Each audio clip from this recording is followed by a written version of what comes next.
Hello everyone, तो हम फिर से आ गए अपनी एक और वीडियो के साथ परमुटेशन एंड कॉम्बिनेशन चैप्टर का ही अगला टॉपिक, जिसका नाम है inclusion exclusion principle and D arrangement. ठीक है, इंक्लूजन एक्सक्लूजन प्रिंसिपल का ही एक स्पेशल केस है डी अरेंजमेंट। तो देखो, इंक्लूजन एक्सक्लूजन प्रिंसिपल का आपको थोड़ा सा आइडिया अपने सेट्स चैप्टर से भी है, वही हम थोड़ा सा डिस्कस करेंगे, यहाँ पे ज्यादा डिटेलिंग में नहीं जाएंगे।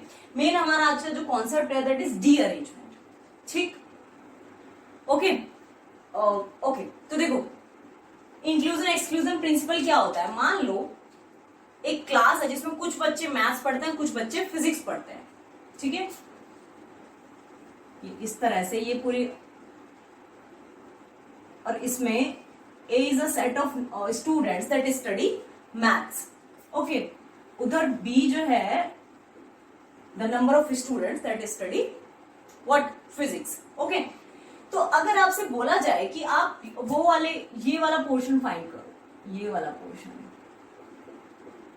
यानी वो स्टूडेंट्स की काउंटिंग फाइंड करो जो एटलीस्ट मैथ्स और फिजिक्स तो पढ़े, एटलीस्ट वो वाला केस भी आ गया जब वो दोनों पढ़ रहे हो, यानी ये इंटरसेक्शन वाला केस भी आ गया, मैथ्स भी पढ़ रहे हैं फिजिक्स भी पढ़ रहे हैं।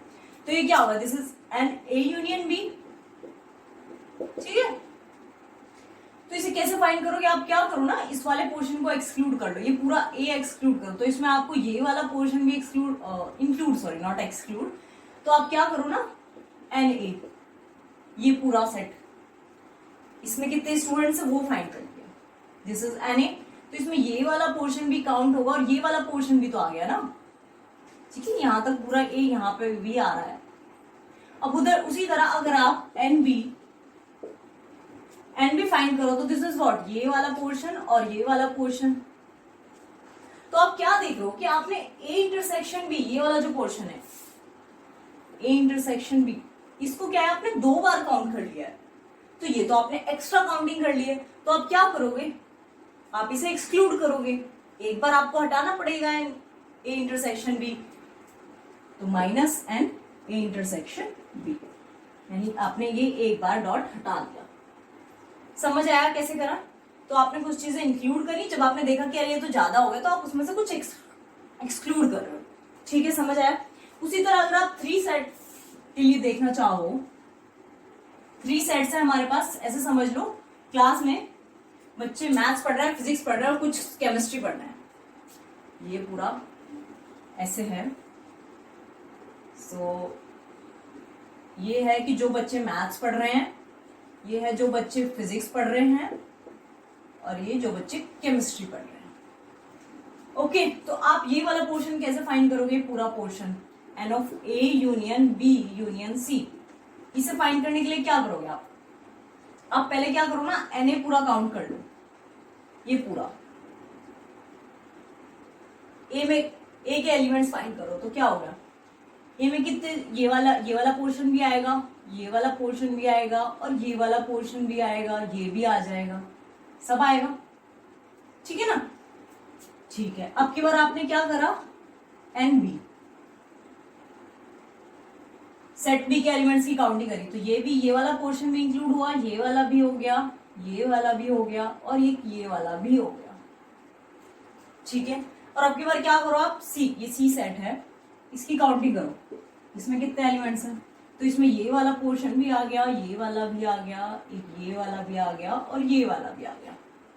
तो देखो आपने कितनी एक्स्ट्रा काउंटिंग कर ली है, आपने इसको 2 बार काउंट कर लिया, इसको भी 2 बार, इसको भी 2 बार, और इसको तो 3 बार काउंट कर लिया। तो आप ये चीजें हटाओगे ना, आपको ये वाला पोर्शन हटाना है, तो आप इसके लिए क्या करोगे, minus n B intersection C, ये कौन सा पोर्शन है, बी इंटरसेक्शन सी वाला ही तो पोर्शन है ना, minus n B intersection C. जब आपने बी इंटरसेक्शन सी माइनस करा तो एक डॉट तो यहां से हट गया, एक डॉट यहां से भी हटेगा ना, ये पूरा पोर्शन बी इंटरसेक्शन सी है।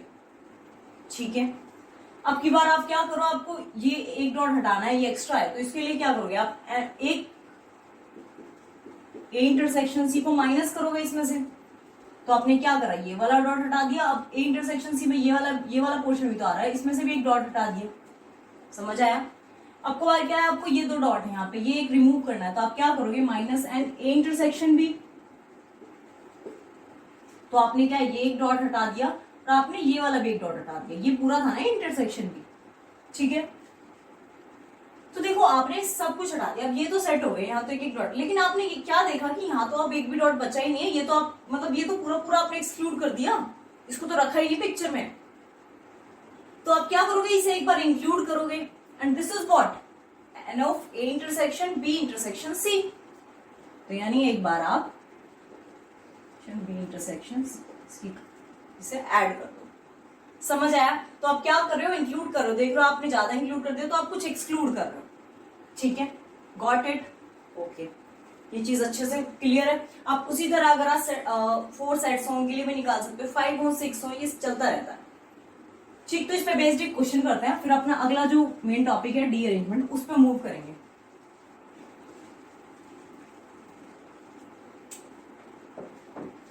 तो क्वेश्चन क्या है, find the number of positive integers, find number of positive integers from 1 to 100 that are divisible by at least one of 3 or 5। ठीक है, तो यानी आपको वो वाले इंटीजर्स फाइंड करने 1 से लेके 100 में जो कि या तो 3 से डिविजिबल हो या फिर 5 से डिविजिबल हो। ठीक है, तो आपको क्या करना है, मान लो ए में बहुत सारे नंबर्स हैं जो कि डिविजिबल हैं 3 से, and B is a set जिसमें वो नंबर्स हैं डिविजिबल बाय 5, और ए इंटरसेक्शन बी क्या है, डिविजिबल बाय 3 और 5, 3 एंड 5 बोथ, यानी जो कि 3 और 5 दोनों से डिविजिबल हैं, वो सारे नंबर्स हमने ए इंटरसेक्शन बी में आएंगे। ठीक है, तो देखो 3 और 5 दोनों से डिविजिबल होना इज व्हाट, डिविजिबल बाय 15। तो इसमें कौन से नंबर आ गए बेसिकली जो कि डिविजिबल है 15 से। समझ आया? ठीक है, तो देखो डिविजिबल बाय 3 वाले नंबर्स आप कैसे काउंट करोगे, आपको 1 से लेके 100 है, तो आप एक एपी बना सकते हो जिसका कॉमन डिफरेंस क्या होगा 3, ये 3 से स्टार्ट होगा, पहला नंबर जो डिविजिबल बाय 3 है 3, सेकेंड क्या होगा 6 होगा, ये चलता रहेगा, लास्ट नंबर जो आएगा डिविजिबल बाय 3 इज 99। ठीक है, 100 तो डिविजिबल होता नहीं है 3 से, तो अगर आप देखो इसका लास्ट टर्म क्या है 99, and last term is what, a plus n minus 1 into d. मान लो अगर ये पूरे n नंबर्स हैं तो a plus n minus 1 into d, a is what 3 plus n minus 1 into d is 3, तो ये कितना आ जाएगा, n इज 33। ठीक है, समझ आया?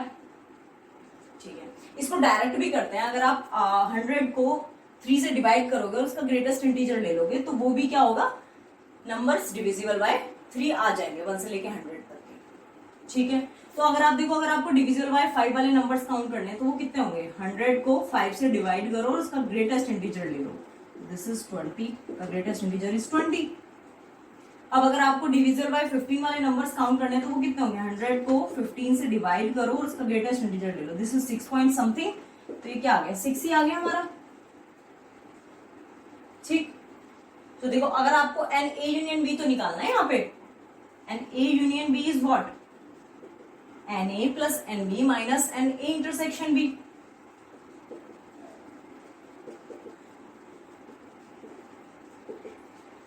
तो ये कितना हो गया, 33 प्लस 20 माइनस 6 यानी कि 47।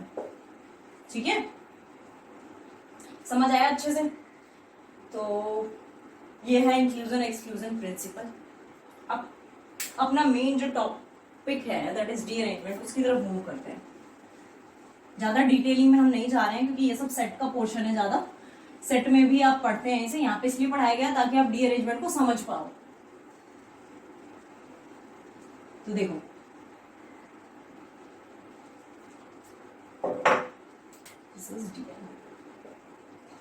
डीएन क्या है, ये derangement of n different things. देखो आपके पास कुछ एनवलप्स हैं और कुछ letters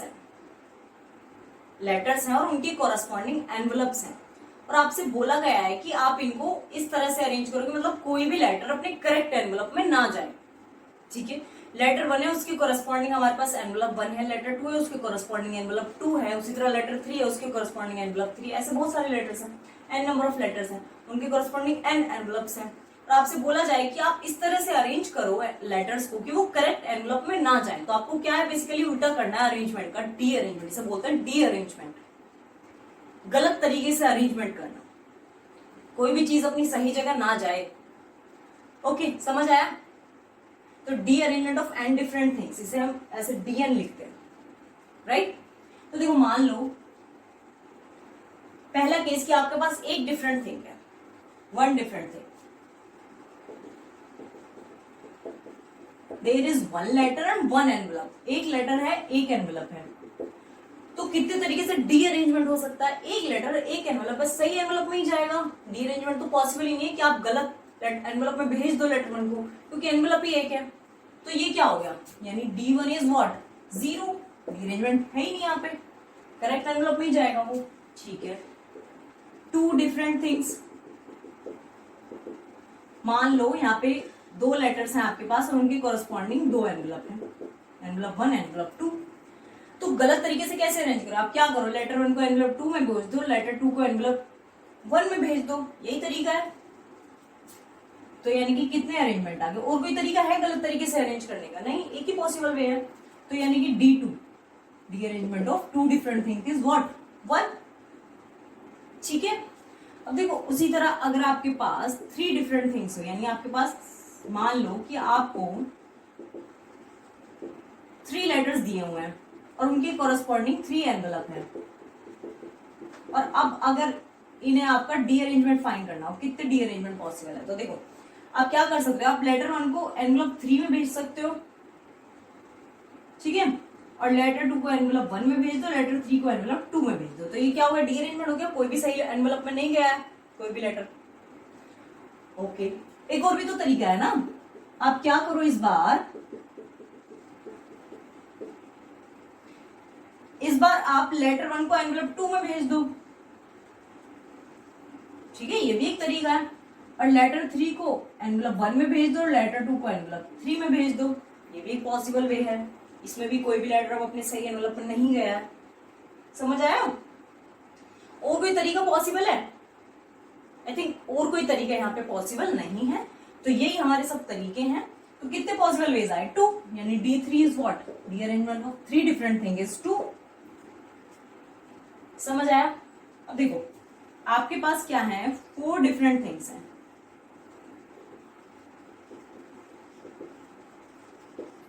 letter 1, letter 2, letter 3, letter 4 and envelope 1, envelope 2, envelope 3, envelope 4। तो देखो अगर आप मैनुअली देखने जाओगे तो काफी टाइम लग जाएगा, तो आप क्या करते हैं ना, हम टोटल में से जो अपने मतलब जो हमें अनफेवरेबल केसेस है ना उनको माइनस कर देंगे, ठीक है। तो देखो टोटल कितना होगा, 4 डिफरेंट थिंग्स को अरेंज करने के पॉसिबल वेज क्या है, total possible ways is 4 factorial. अब आप इसमें से वो माइनस करो जब आपने एक लेटर को करेक्ट एनवलप में डाला हो, 1 लेटर इन करेक्ट एनवलप, ठीक है, ये आपको माइनस करना पड़ेगा। ओके, समझ आया? ठीक है, एक को करेक्ट में डाल रहे हो तो बाकी 4 को किस में इनकरेक्टली अरेंज करोगे, 4 को रॉन्गली अरेंज करो, यानी 4 का डी अरेंजमेंट होगा। अब उसमें वो वाले केसेस भी माइनस करो जब आपने 2 लेटर को करेक्टली अरेंज कर दिया हो, 2 लेटर करेक्ट में चले गए हो करेक्ट एनवलप में, और 2 लेटर जो है वो अपने रॉन्ग एनवलप्स में जा रहे हैं, यानी 2 लेटर का डी अरेंजमेंट हो रहा है, ठीक है। अब देखो अगर आप जब 3 लेटर को करेक्ट एनवलप में डाल दोगे तो क्या ये मतलब कोई ये केस बनेगा क्या? अगर आपने 3 लेटर करेक्ट एनवलप में डाल दिए तो चौथा तो अपने आप करेक्ट एनवलप में जाएगा, ये 3 मैंने करेक्ट में डाल दिए तो चौथा तो अपने आप करेक्ट में जाएगा, उसके पास कोई चॉइस ही नहीं बची है, ठीक है। तो ये वाला केस तो बना ही नहीं। अब क्या केस बनेगा फाइनल की, अब क्या है, चारों को करेक्ट लेटर में डाल दो, सॉरी करेक्ट एनवलप में डाल दो, चारों लेटर अपने करेक्ट एनवलप में चले गए, 4 करेक्टली अरेंज्ड, ठीक है। I hope this is clear now. तो देखो अब ये कैसे फाइंड करेंगे, एक लेटर करेक्टली अरेंज हुआ है,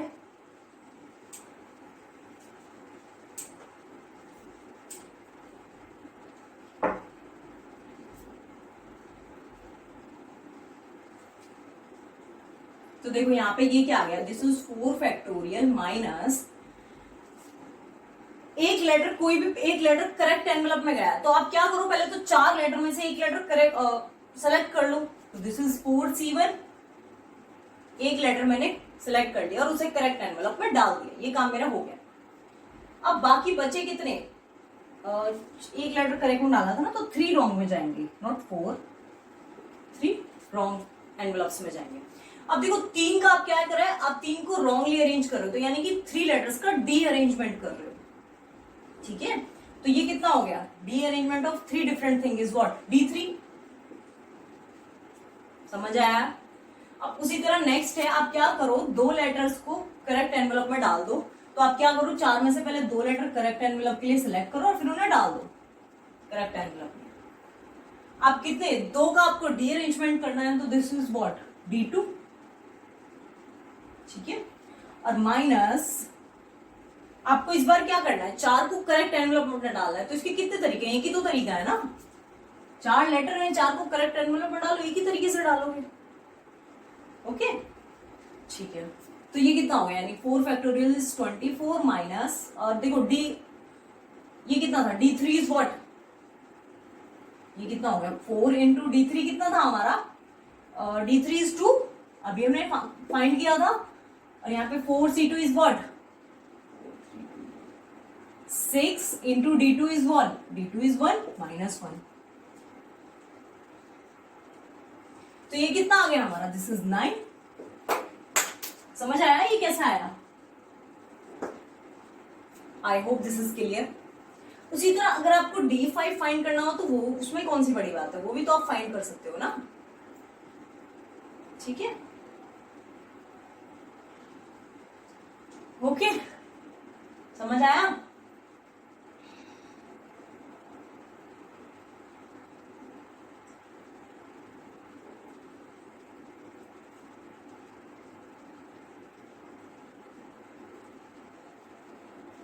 ओके,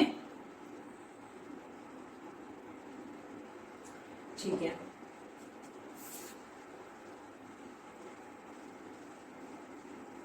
चलो अगर ये चीज क्लियर है तो नेक्स्ट मूव करते हैं। अब सिमिलरली अगर आप D5 फाइंड करोगे ना, सिमिलरली अगर मैं D5 फाइंड करती हूँ तो वो आएगा 44। तो देखो ये ना एक पैटर्न बन जाता है, एक फॉर्मूला जनरेट होता है जिसे हम बोलते हैं dn is equal to n factorial into 1/0 factorial minus 1/1 factorial plus 1/2 factorial minus 1/3 factorial up to -1 की पावर n/n फैक्टोरियल। ये ऐसे बनता है, ये फॉर्मूला जनरेट होता है। अब ये फॉर्मूला कैसे जनरेट हुआ है वो भी हम देख लेते हैं। देखो उसे एक क्वेश्चन से समझेंगे, पूरा कॉन्सेप्ट आपको समझ आएगा। ये फॉर्मूला अगर आप याद भी नहीं करोगे तो आप डायरेक्टली भी कर पाओगे, वही देखने वाले हैं हम। तो देखो क्वेश्चन क्या है, 5 एनवेलप है और 5 लेटर्स है, ठीक है। तो basically according to this formula आपका D5 क्या आना चाहिए, आपको 5 लेटर है, 5 एनवेलप है, उनका डी अरेंजमेंट करना है, सभी लेटर्स करेक्ट मतलब अपने गलत सलत एनवेलप में जा रहे हैं। तो D5 क्या आना चाहिए according to this formula, D5 is 5 factorial 1/0 factorial minus 1/1 factorial plus 1/2 factorial minus 1/3 factorial plus 1/4 factorial minus 1/5 factorial, ठीक है, यही आना चाहिए।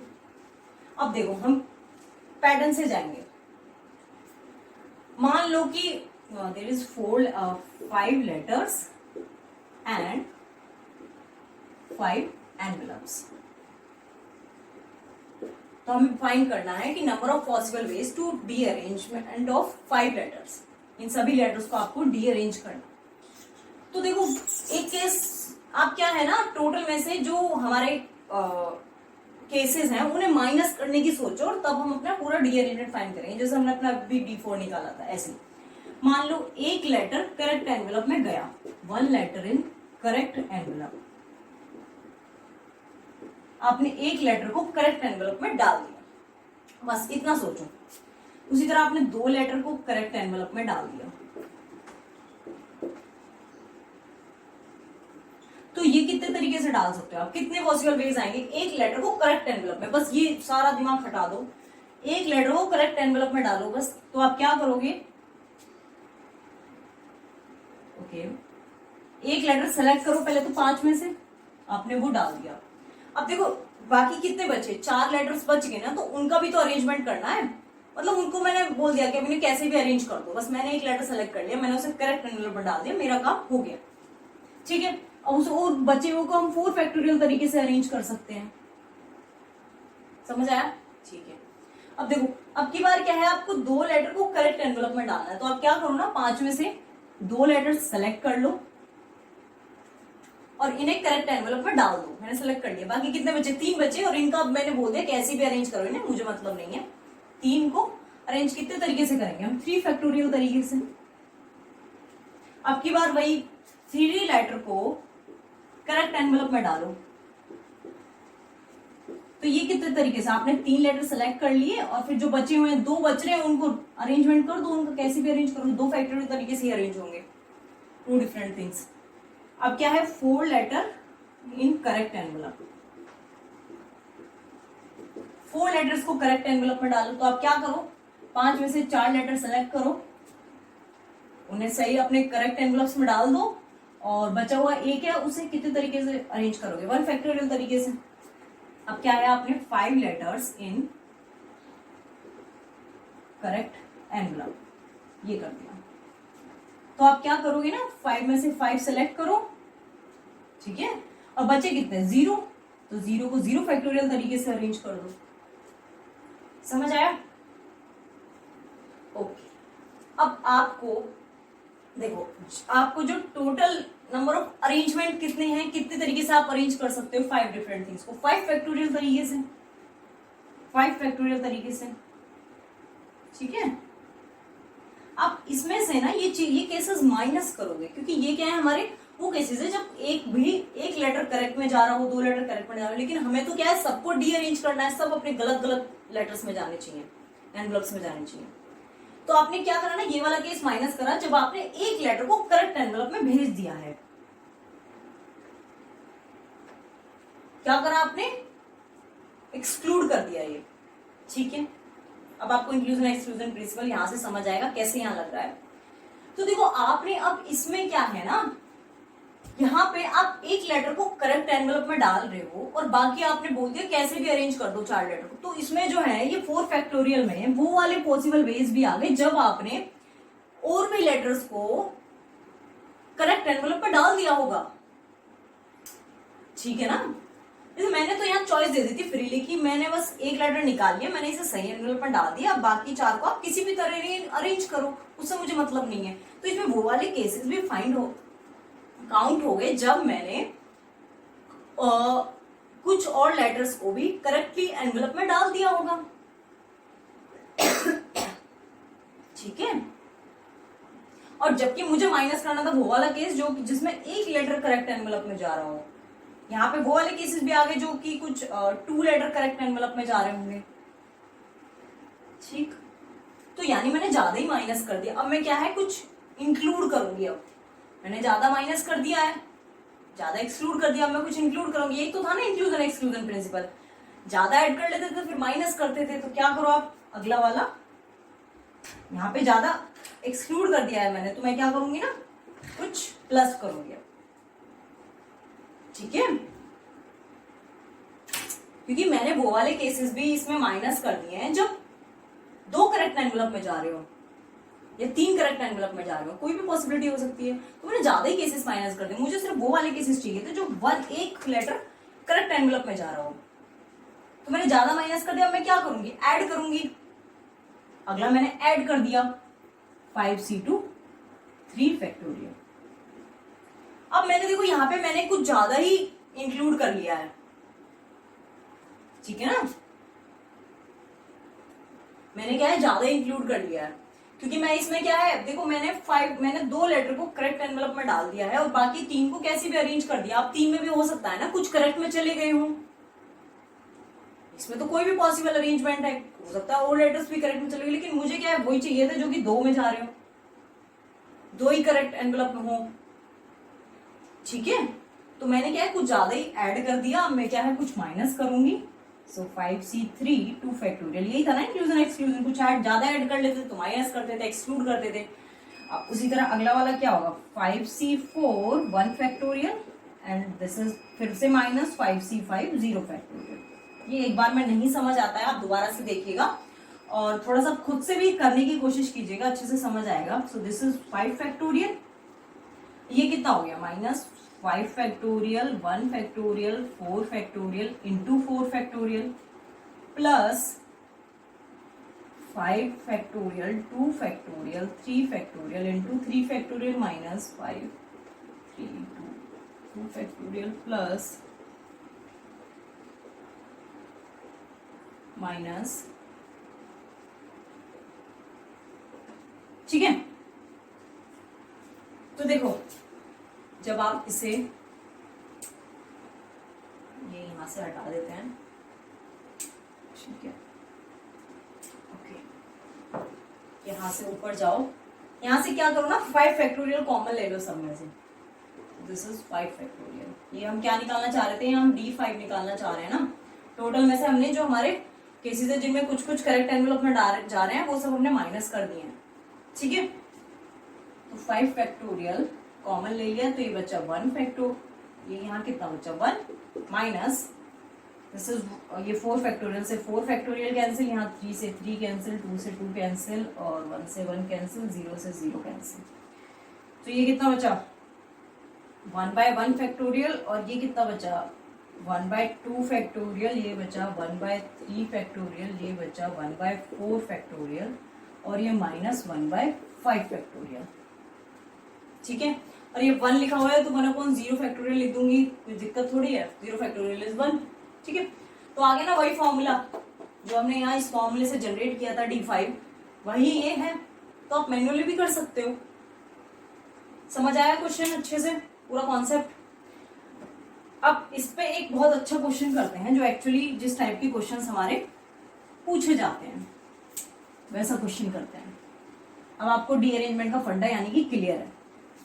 तो देखो होता क्या है ना, अगर आपको बोला जाए इन जनरल जो एक फॉर्मूला जनरेट होता है डी अरेंजमेंट का, भी आपने देखा, आपको एन डिफरेंट थिंग्स का डी अरेंजमेंट करना हो तो क्या करोगे आप डीएन से करोगे डी अरेंजमेंट। और अगर आपको बोला है एन डिफरेंट थिंग्स है और आपको उसमें से आर का डी अरेंजमेंट करना है, सिर्फ आर थिंग्स का डी अरेंजमेंट करना है, तो आप क्या करो ना, जो जिनका डी अरेंजमेंट, पहले तो जो थिंग्स है आर थिंग्स है, देखो जैसे N1 1 2 अप टू आर, ये थिंग्स है हमारे पास, एन डिफरेंट थिंग्स है, सॉरी एन डिफरेंट थिंग्स है, ठीक है। आपको आर थिंग्स को डी अरेंज करना है, लेकिन बाकी जो बची हुई है उन्हें आप तरीके से डाल रहे हो, यानी कि उन्हें क्या है करेक्ट एनवेलप में डाल रहे हो कि सही जगह पहुंचा रहे हो, ठीक है। तो पहले तो क्या करो ना, आप एन में से n-r थिंग्स सेलेक्ट कर लो, उन्हें करेक्ट एनवेलप में डाल दो, उन्हें सही से अरेंज कर लो, उनको उनकी सही जगह पोजीशन पर डाल दो, ठीक है ना। आपको आर को ही तो डी अरेंज करना है, लेकिन बची हुई जो है n-r उन्हें तो आपको करेक्टली अरेंज करना है। तो ये क्या हो गया, आपको उसमें से n-r थिंग्स आपने सिलेक्ट कर लिया और इन्हें करेक्ट तरीके से डाल दिया। बाकी बची हुई क्या है आर, उनको क्या है डी अरेंज कर दो, उनको रॉन्गली अरेंज करना है बेसिकली, ठीक है। तो ये जनरली फॉर्मूला होता है derangement of r different things out of n different things, ठीक है। डी अरेंजमेंट ऑफ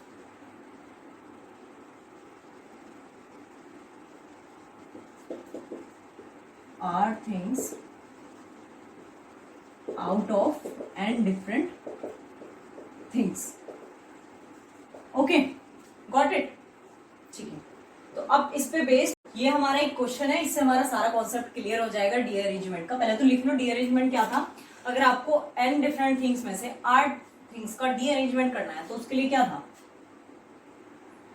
आप जो बची हुई है n-r उनको तो तरीके से अरेंज कर रहे हो ना, उन्हें करेक्ट एनवेलप्स में डाल रहे हो।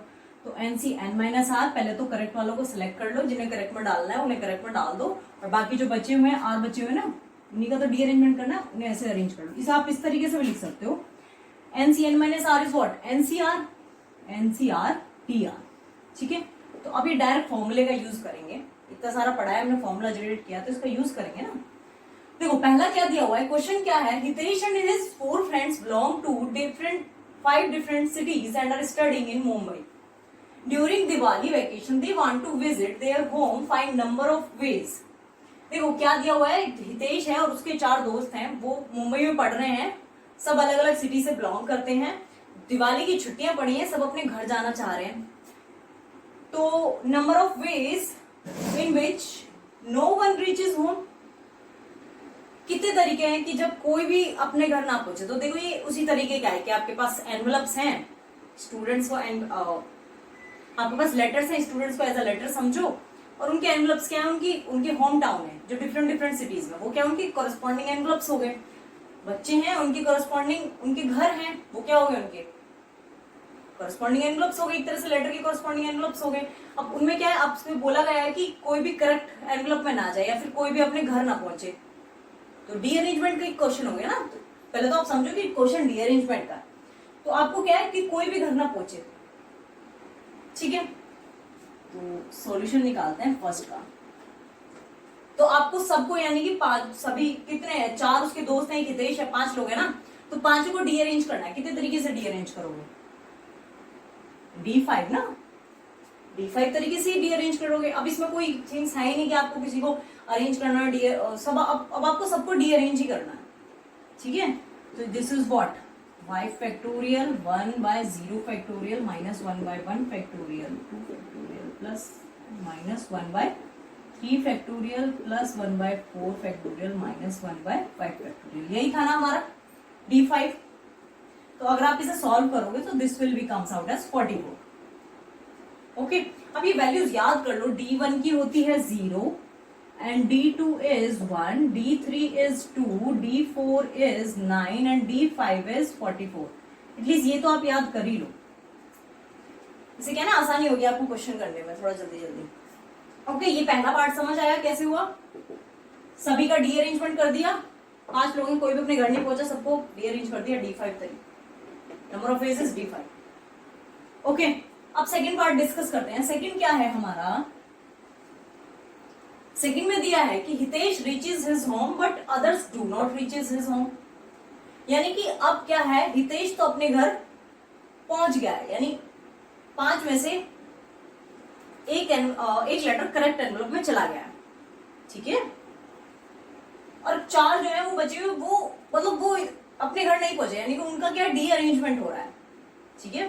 तो अब आपसे पर्टिकुलर बोला है कि हितेश अपने घर पहुंच गया है, तो आपको 5 में से वो सिलेक्ट नहीं करने की अगर आपसे बोला होता ना कि कोई एक अपने घर पहुंच गया है, तो पहले तो आप 5 में से एक सिलेक्ट करते, 5 में से एक सिलेक्ट करते जो अपने घर पहुंचा है, और फिर बाकी बचे हुए कितने 4 उनका डी अरेंजमेंट करते। ये बेसिकली फॉर्मूला होता। लेकिन यहाँ पे आपसे बोल दिया गया है कि हितेश अपने घर पहुंच गया, अब हमें पता है कौन अपने घर पहुंचा है, हमें सिलेक्ट करने की जरूरत ही नहीं है किसको करेक्ट कर, तो हमने हितेश को हटा दिया, बाकी बचे हुए जो है ना उसके फ्रेंड्स, वो अब उनका डी अरेंजमेंट हो रहा है। तो कितने तरीके से डी अरेंज होगा, दैट इज D4 फिर से 4 factorial 1 by 0 factorial minus 1 by 1 factorial plus 1 by 2 factorial minus 1 by 3 factorial plus 1 by 4 factorial. तो अभी मैंने आपको बताया ये चीज वैल्यूज आप याद रखो, तो इसकी वैल्यू क्या आती है 9, ठीक है, समझ आया अच्छे से। ओके, अब देखो number of veg by which at least 3 students reaches home. अब इसमें क्या बोल दिया है ना कि कम से कम 3 बच्चे अपने घर पहुंच जाएं, कम से कम 3 बच्चे अपने घर पहुंच जाए। तो देखो इसमें आप केसेस बनाओ, देखो जब एग्जैक्टली 3 स्टूडेंट्स अपने घर पहुंचे हो, 3 रीचेज होम, कम से कम 3 को अपने घर पहुंचना है, तो हो सकता है 4 भी अपने घर पहुंच गए हो, 4 रीचेज होम, प्लस वो वाला केस भी है जब 5 अपने घर पहुंच गए हो, एटलीस्ट की बात हुई है ना, 5 रीचेज होम, सभी केसेस आ गए इसमें। तो देखो एग्जैक्टली 3 रीचेज होम, 3 बच्चे अपने घर पहुंच गए हैं, तो आप पहले तो टोटल कितना है 5, कौन से 3 पहुंचे ये भी तो नहीं पता ना, 5 में से 3 को सेलेक्ट करो, 5C3, यही फॉर्मूला था ना 5C3। अब बाकी जो बचे हुए हैं कितने बचे, 2 बच गए ना, उनका डी अरेंजमेंट कर दो, D2। समझ आया? ओके। अब ये क्या है, 4 रीचेज होम,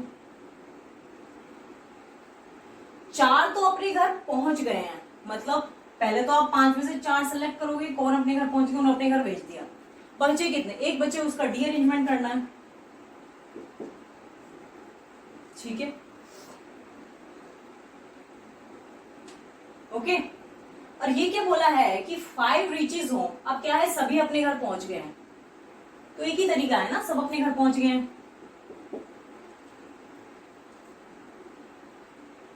ओके,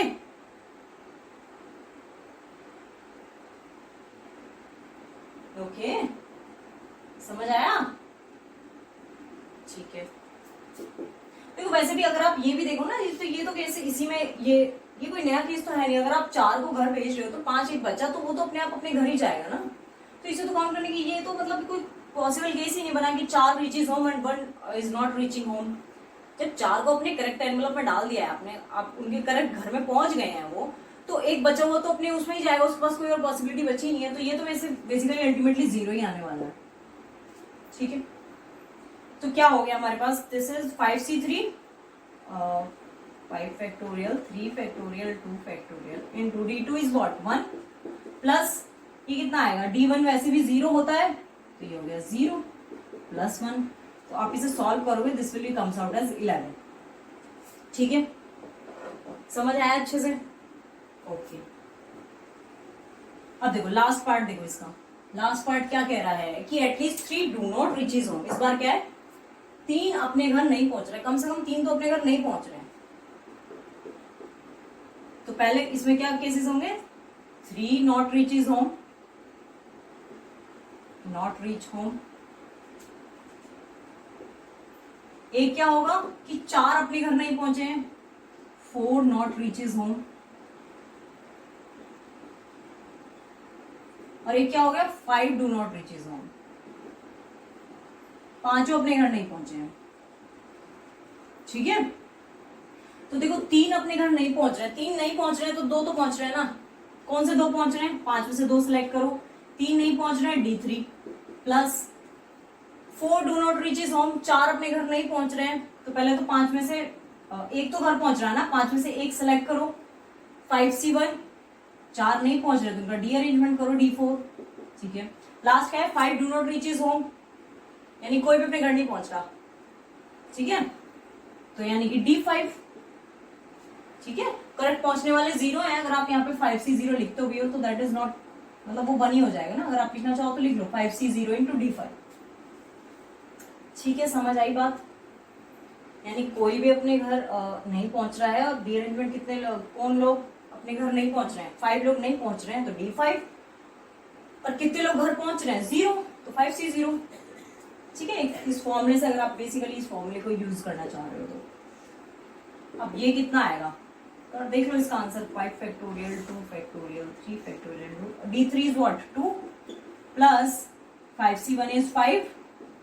ओके, और ये हो जाएगा D4 इज 9 और ये D5 आएगा ना, 1 into D5 is 44।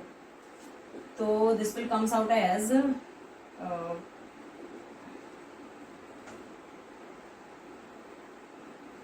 20 plus 45 plus 44, so this is 109। ठीक है, समझ आया?